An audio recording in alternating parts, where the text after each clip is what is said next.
Zlakol som sa, človeka bol celý v čiernom. Chcel som začať utekať, bežať veľkým mestom. No ešte som sa zastavil a vidím, je to dievča. A tak mi začala hovoriť o všetkých tajných cestách, že celý svet niekam uteká a tvári sa trochu zvláštne, že sa ho vôbec nič netýka a všetko je všetkým jasné. Len dievča v čiernom tričku má svoje vlastné názory a zrazu pri jej slovách ma už takmer nič nebolí. A keď mi čítala svoje slová, videl som váhavú tvár, čo chcela čítať zas a znova o tom, čo život dal. Spoznal som v dave človeka, bol celý v čiernom. Takmer som začal utekať, bežať veľkým mestom. Tým mestom, kde sú ľudia, nikto sa na nič nepýta, kde každý beží niekam, kde sa ho nič netýka.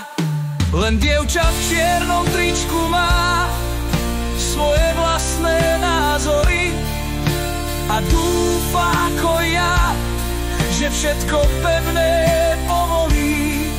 A píše do svojich slov, že chce sa v niečom nájsť, že je malá chromá dážďovka, čo nechce prestať rásť.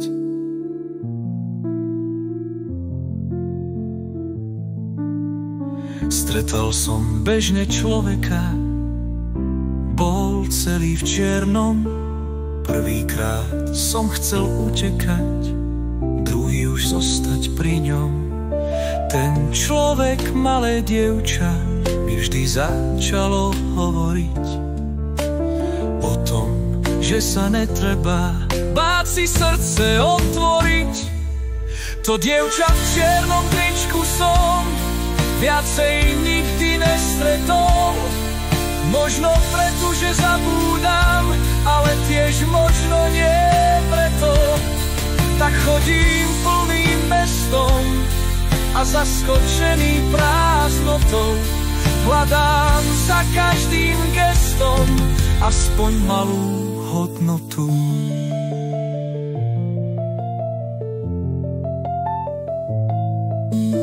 Túžim sa zlaknúť človeka, bol by celý v čiernom. Túžim chcieť začať utekať, bežať veľkým mestom. Ešte by som sa zastavil a videl, je to dievča, ktoré som bežne stretával na svojich smutných cestách. Len dievča v čiernom tričku by malo svoje názory a vedelo by, že sa tam ten vlastný názor zabolí. A keby čítala zas tie slova, mala by zmierenú tvár, zmierenú s každým dňom, čo život zatiaľ dal.